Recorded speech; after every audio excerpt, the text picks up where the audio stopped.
Assalomu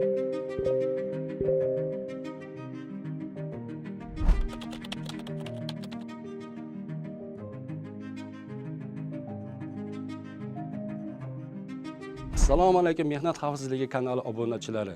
Hukumatning yangi qarori bilan ish beruvchilar uchun yangi majburiyatlar belgilandi.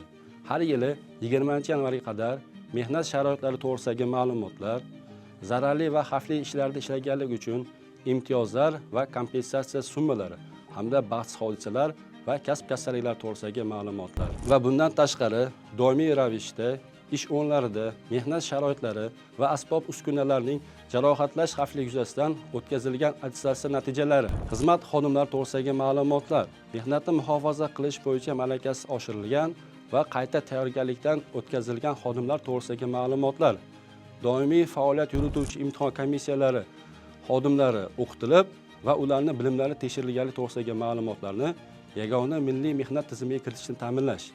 Ushbu ma'lumotlarni yagona milliy mehnat tizimiga kiritmaslik ma'muriy choralar qo'llashiga sabab bo'ladi.